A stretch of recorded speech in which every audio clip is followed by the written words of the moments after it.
All right, it looks like Twitter is going to lay off another 200 workers. In case you're counting, that's going to bring the head count there to just under 2,000. I believe when Elon Musk formally took over the social media concern, it had about 7,500 workers. So what to make of what's going on there and a read of technology and the markets in general. Lou Basenese with us, the Public Ventures President and Chief Market Strategist. Lou, good to see you again. What do you make of this news?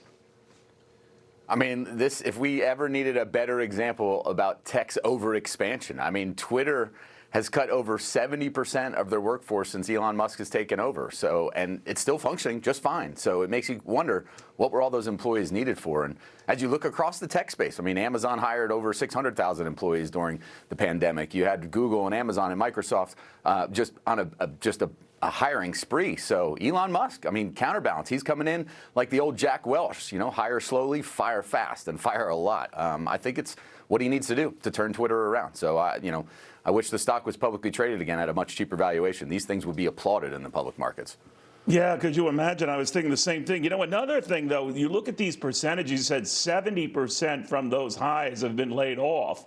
And we have seen layoffs in the tech sector. In fact, they've been rampant, but they've been relatively percentage-wise small.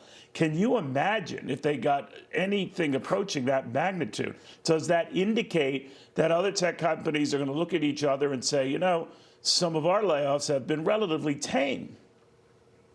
Yeah, I think you're hitting that nail on the head, Neil. I mean, if you look across the board, it's usually about 5 to 10% of the workforce has been laid off in tech. So for me, that's prudent management as we come into a tougher cycle for tech, higher interest rate environment. So I want to see them doing those things. Microsoft laying off 10 to 12,000 employees. You know, those are good things from a shareholder basis, not if you're the employee being laid off, but those are the prudent financial moves you want to see these companies making in this type of market here, you know.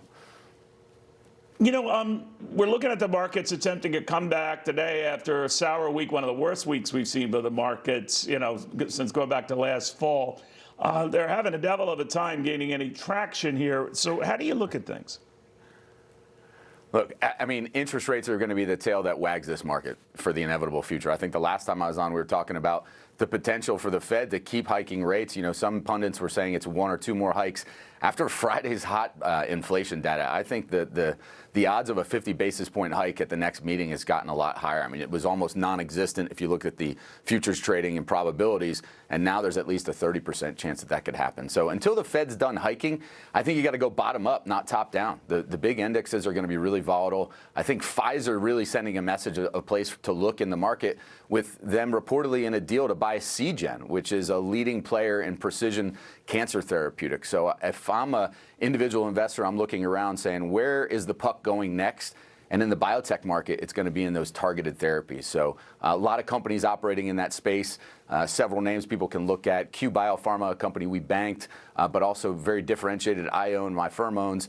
There's also another name, Immunome, and then Lantern Pharma. These are all companies operating that were sold off very deeply, but have precision therapeutics that are potentially worthwhile investments in a market. If you see Pfizer buying a company possibly for $30–40 billion, if we can buy those companies for $300–400 million, that's a good risk reward in this market. So more biotech than just tech. Yeah, because biotech, if you look, Neil, biotech sold off very steeply, way more than the rest of the market. Right. NASDAQ came in about 30%.